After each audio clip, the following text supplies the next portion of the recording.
Good morning. Welcome to Rome Sip and Eat. Today we're off to Spittal, a village on the outskirts of Berwick-upon-Tweed in Northumberland. Spittal's probably best known for its beach and promenade, and so it sounds like a great place to go in August.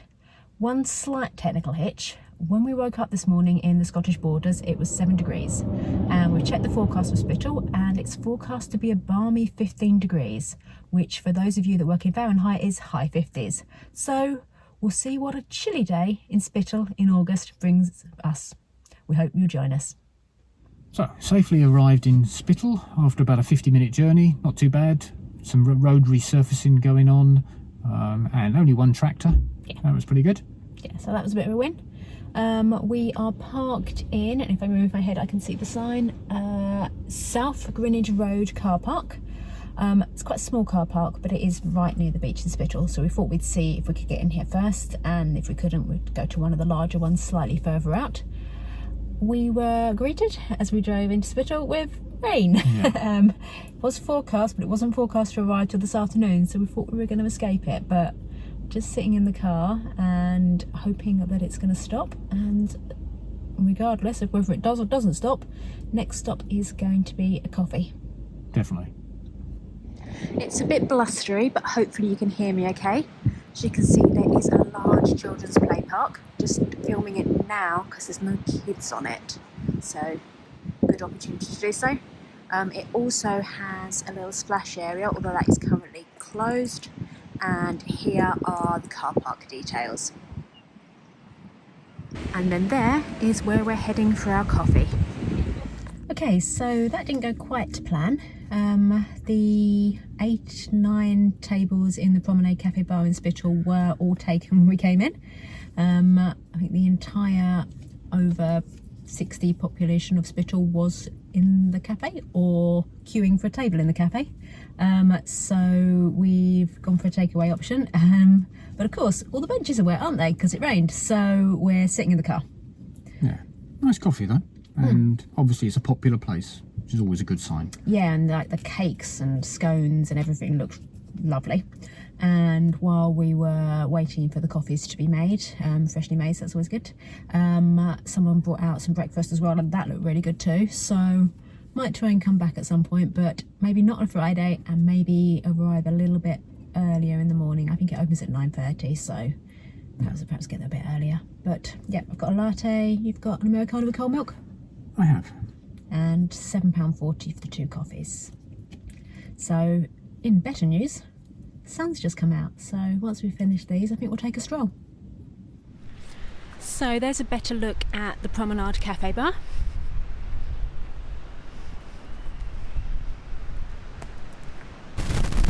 And then we're heading towards the sea, which is quite lively today.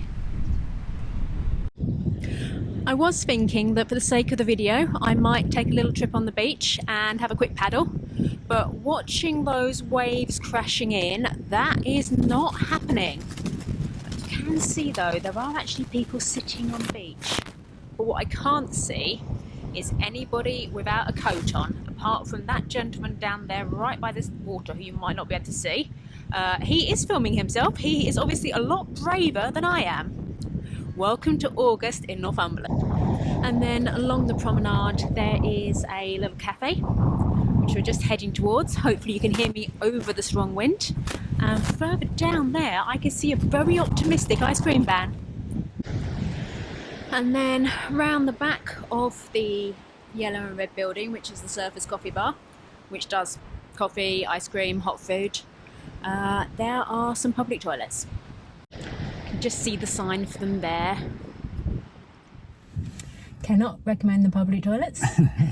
I mean, don't get me wrong, the actual toilets were clean, but whilst there was cold water, there was no soap and no hand dryer, so use with caution.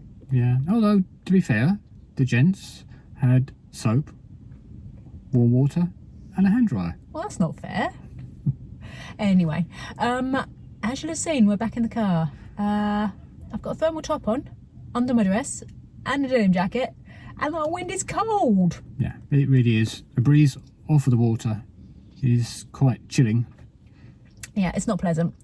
So we're having a change of plans. We had originally intended to try out the Spittal food store, which we've been to Spittal a couple of times, and we've obviously just never been along the road that it's on previously, but we've seen it on Facebook, and it looks really nice, and lots of home-baked stuff and everything.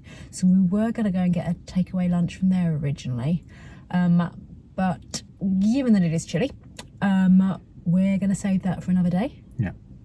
So change of plans. We're going to drive up to the Marks and Spencer's, grab some lunch from there, and head home to eat it, I think. Good idea. We will do another video, I think, at some point, returning to Spittal on a nicer day, but you might have to wait till 2027 for that one, we'll see. So that wasn't really the view of Spittal that we wanted to give you. I know people say there's no such thing as bad weather, only bad clothing choices, but it was definitely forecast to be sunny, and so it was a lot wetter and cooler than we anticipated. Anyway, we've been to Spittal twice before. Yeah, but both times we've parked in Berwick-upon-Tweed and walked along over the bridge and down into Spittal onto the promenade, grabbing some food on the way at the M&S Sipley Food in Tweedmouth, where there used to be a nice little cafe, but unfortunately they now closed that up. But on a dry day, there's plenty of benches along the front to sit and eat on, and it's also a nice walk along the promenade beyond Spittal. Yeah, and the beach always seems pretty popular. But not as popular as it was about 100 years ago. No, that's true. There's some interesting information that you can find about the history of Spittal. It's on the side of a building in Dock Road, and that really is worth seeking out. It won't take you very long to read it, but it does give you some interesting facts. And speaking of history, we will leave you with a fact around how Spittal got its name. It's Spittal, as in hospital, because in the 13th century it was the site of a leper's hospital. And so with that piece of interesting trivia, we are off. So if you enjoyed the video, please do give it a like and consider subscribing.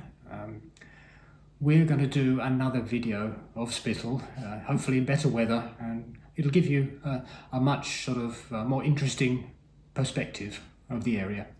But in the meantime, we'll be back next Wednesday with a different new video. We hope to see you then.